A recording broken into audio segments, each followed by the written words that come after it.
하나님 말씀 시편 66편 1절에서 7절 말씀입니다. 하나님 말씀을 함께 고백드리겠습니다. 온 땅이여 하나님께 즐거운 소리를 낼지어다. 그의 이름의 영광을 찬양하고 영화롭게 찬송할지어다. 하나님께 아뢰기를 주의 일이 어찌 그리 어미하신지요. 주의 큰 권능으로 말미암아 주의 원수가 주께 복종할 것이며 온 땅이 주께 경배하고 주를 노래하며 주의 이름을 노래하리이다 할지어다. 와서 하나님께서 행하신 것을 보라. 사람의 아들들에게 행하심이 어미하시도다.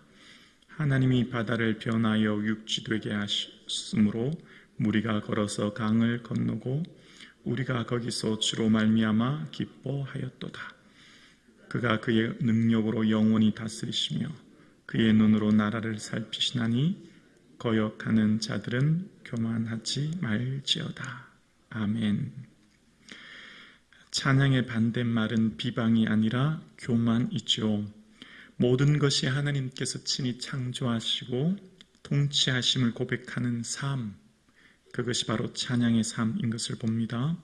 오늘 시인은 하나님을 찬양하는 데 앞서서 먼저 온 땅이요 라고 하면서 고백하고 있습니다. 온 땅, 즉 이 온 우주 만물에 있는 모든 사람들은 주님을 찬양할 것이다 라고 고백하는데요. 특히 온 땅이라는 표현 속에 오늘 시인은 전적인 하나님의 은혜를 고백하고 있는 거예요. 땅은 이스라엘 백성들에게 매우 소중한 것이었죠. 가나안 땅, 애굽에 있을 때 그들은 땅 한 평 없이 그들은 노예의 삶을 살아야 했고, 광야에서도 마찬가지 그들은 땅 하나 얻지 못하고 방황하여야 했고, 그들이 그토록 원하던 조상들로부터 약속하신 가나안 땅을 얻게 된 것, 전적인 하나님의 은혜였죠. 그러니까 땅이라고 하는 것은 그들의 삶의 터전이며 기반이며 동시에 하나님의 은혜를 상징하는 것입니다. 그래서 오늘 시인이 온 땅이요 라고 고백하는 것, 내 삶의 생애에 이루어진 모든 것, 내가 지금 발디디고 있는 이 땅으로부터 시작된 내 삶의 모든 것이 하나님의 은혜인 것을 기억하면서 고백하는 것입니다. 하나님의 은혜를 기억하고 고백하는 것은 하나님의 그 존재 자체가 우리에게 기쁨인 것입니다. 하나님이 그 존재 자체, 그러니까 창조주 하나님께서 친히 통치하고 다스리고 계신 그 하나님이 내게는 기쁨인 거예요. 우리의 삶에 하나님 한 분, 그 분으로 인하여 기뻐할 수 있는 은혜가 있기를 주님의 이름으로 축원합니다. 우리에게 있어서 철이 들면 부모님 자체, 부모님 계신 것이 우리에게 기쁨이듯이 믿음의 삶을 살아갈 때 오늘 시인은 고백합니다. 2절에 보면 그의 이름의 영광을 찬양하고 영화롭게 찬양할지어다. 그의 이름이라고 하는 것은 하나님의 그 존재를 말하는 거지요. 그 하나님께서 행하신 놀라운 그 일들의 영광을 인하여 찬양하고 영화롭게 찬송하라 라고 이야기합니다. 찬양이라고 하는 자마르는 악기로 연주하는 것, 하나님이 너무나 감사해서 내가 가진 삶의 모든 것으로 인하여 찬양하는 것이죠. 그리고 찬송하라고 하는 이 테필라는 또한 무릎을 꿇고 내 삶의 존재를 들여서 주님을 찬양하는 것입니다. 하나님의 은혜를 찬양하면 찬양과 함께 동시에 터쳐나오는 게 있어요. 뭘까요? 하나님을 막 기뻐하면서 찬양하면 하나님께 기도하게 돼요. 하나님 얼마나 대단하신지에 대한 기도의 고백을 하게 되는데, 그 하나님에 대한 고백이 3절입니다. 하나님께 아뢰기를 하나님께 고백하는 거죠. 주의 일이 어찌 그리 어미하신지요. 주의 큰 권능으로 말미암아 주의 원수가 주께 복종할 것이며, 4절이요. 온 땅이여 주께 경배하고 주를 노래하며 주의 이름을 노래하리다 할지어다. 아멘. 하나님을 찬양하고 기도하고, 즉 예배죠. 하나님을 예배하고 그 예배 속에 하나님의 임재를 경험하면 한 가지 특징이 있어요. 뭘까요? 하나님은 과거에 성경에 이스라엘 역사에 행하신 하나님이 오늘 나의 하나님이 되는 거예요. 그러니까 과거에 있었던 그 일은 과거 2000년 전 저 중동의 팔레스틴 땅의 사람들에게 행하셨던 하나님을 넘어 지금 나의 하나님이 되는 거예요. 그리고 성경에 기록된 과거의 그때 그 사건이 현재의 나의 사건으로 경험되어지고 은혜되는 거예요. 자, 오늘 우리가 예배드리는 이유가 뭐죠? 우리가 오늘 예배드리는 이유는 그 창조주 하나님께서 말씀을 통해 행하셨던 그 역사, 그 일들이 그냥 그때 그 사람들에게 행하신 일로 기억하지 않아요. 우리는 그 하나님은 곧 나의 하나님이시고 그 하나님께서 지금 나의 삶을 통치하고 다스리시는 거죠. 이것이 은혜인 거예요. 그래서 하나님께서 행하신 그 일들을 바라보면서 하나님을 찬양하고 경배하게 되죠. 그러면 어떻게 되어질까요? 지금 나의 삶은 이스라엘에게 행하셨던 능력, 기적, 역사를 행하셨던 살아계신 하나님이 오늘 나의 삶을 똑같이 능력과 권능과 역사로 통치하고 다스리신 하나님으로 고백하고 경험하고 찬양하게 되는 것입니다. 그래서 오늘 시편의 3절에 하나님께 기도하며 고백하기를 주의 일이 어찌 그리 어미하신지요. 어미다라고 하는 어미라고 하는 단어, 노라는 두려워하다는 의미인데요. 거룩한 두려움이에요. 창조 역사 속에서 드러난 하나님의 위대한 일들을 바라보면 하나님을 거룩하게 섬기게 되죠. 두려움 속에 섬기게 되죠. 원수가 주께 복종했던 바로의 역사, 바로가 이스라엘을 괴롭게 했던 그 모든 일들도 결국 하나님께 복종되어졌고 그래서 하나님께서 찬양하게 되죠. 자, 그렇게 되면 과거에 행하셨던 그 하나님은 과거의 하나님이 아니라 지금 나의 삶 가운데 역사하신 하나님으로 고백되고 경험되어져서 그 하나님을 자랑하고 간증하는 삶을 살아요. 5절, 6절 볼까요? 와서 하나님께서 행하신 것을 보라. 사람의 아들들에게 행하심이 어미하시도다. 6절 함께 고백할까요?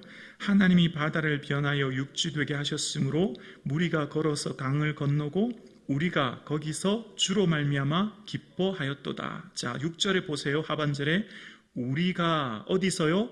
거기서. 자, 보세요. 설교를 준비하면 말씀을 깊이 묵상하면 그거 예를 들어 보면 만나 사건, 홍해 사건 이런 걸 설교하면 그냥 그때 그 사건으로 텍스트로 읽는 게 아니라 말씀을 깊이 묵상하면 마치 내가 그 현장에 있는 것 같은, 마치 거대한 바다의 바다가 갈라지고 하늘에서 큰 음성이 들리고 사람들에게 하나님을 찬양하는 것 같은, 마치 내가 그 현장에 있는 것 같은 그 은혜를 경험하게 되죠. 그러니까 우리는 성경을 읽을 때 글자로 읽지 않잖아요. 이건 텍스트가 아니에요. 이것은 글자를 넘어 1차원적인 글자를 넘는 입체적인 4차원적인 능력으로 경험돼요. 뭐죠? 하나님의 은혜, 오늘 우리가 하나님을 예배하는 것은 과거의 홍해를 가르시고 요단강을 가르신 이스라엘의 하나님을 넘어 그 하나님이 누구의 하나님이요? 나의 하나님인 거예요. 나의 하나님.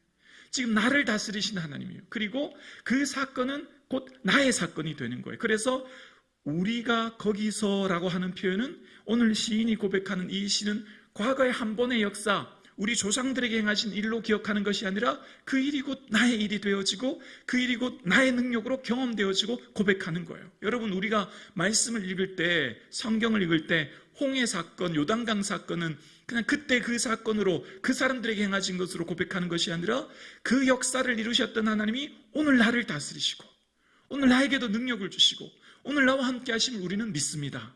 그래서 오늘 우리가 기도하는 거예요. 그래서 많은 사람들이 성경을 읽고 믿지 못하는 것은 그런 게 어디 있어? 어떻게 그럴 수 있어? 이성적으로 이해되지 않기 때문에 믿지 않고 받아들여지지 않지만 이것이 우리에게는 믿어지는 게 은혜죠.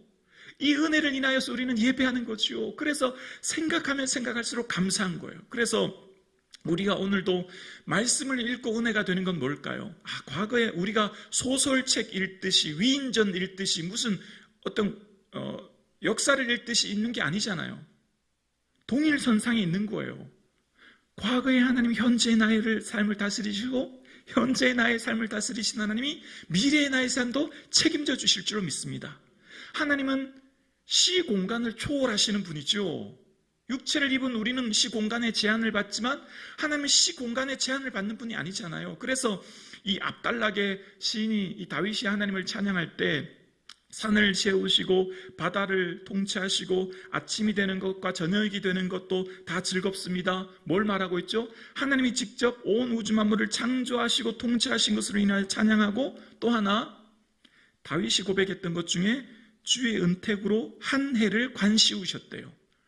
시간을 통치하시는 분이라는 거예요. 시간을 통치하시는 분. 하나님은 시공간을 친히 통치하고 다스리시는 하나님을 고백하는 거예요. 하나님은 시공간을 초월하시죠. 아멘이십니까? 하나님은 시공간에 갇혀있는 분이 아니야. 우리 인간에게만 과거, 현재, 미래가 있지 하나님은 그런 게 없잖아요. 그 하나님을 우리가 고백되게 되는 거예요. 어떻게 되면요, 하나님을 찬양하고 하나님을 기도하고 하나님을 예배하는 삶에게 주시는 하나님의 은혜인 거예요. 그래서 바다를 변하여 육지되게 하신 홍해 사건과 무리가 걸어서 강을 건넌 요단강 사건은 그냥 그때 그 일을, 그때 그 하나님으로 경험하는 것이 아니라 그 하나님이 지금 나의 하나님이에요. 그 하나님이 지금 내게 은혜 주시는 거예요. 그래서 우리가 하나님께 기도하는 거예요. 그래서 지금 내 삶에 고난과 어려움과 문제가 있지만 그럼에도 불구하고 그 하나님이 나의 삶을 지키실 걸 믿기 때문에 기도하죠. 그래서 7절입니다. 그의 능력으로 영원히 다스리시며 그의 눈으로 나라를 살피시나니 거역하는 자들은 교만하지 말지어다. 그의 능력으로 어떻게 다스려요? 영원히 다스리시는 분. 그리고 그 눈으로 이 나라와 이 민족과 온 우주와 나의 삶의 모든 것을 친히 살피시는 분. 그래서 어저께 말씀 기억하죠? 땅을 돌보사 물을 되고 심히 윤택하게 하시고 밭 이랑에 물을 넉넉하게 하시는 분. 돌보다라고 하는 것은 방문하다, 찾아오다 라는 뜻이죠. 하나님은 멀리서 관망하는 분이 아니에요. 멀리서 그냥 지켜보는 분이 아니에요. 지금 이곳에 계신 분. 지금 저와 여러분의 삶 가운데 우리 안에 내주 역사하시는 분, 오늘 나의 삶에 함께 하시는 분, 그래서 나의 모든 진이 아픔과 고통, 나의 모든 것을 아시는 분. 그래서 엄밀히 말하면 여러분 보세요. 기도는, 찬양은, 예배는 언어를 넘어서는 거예요. 언어를 넘어서는 거죠.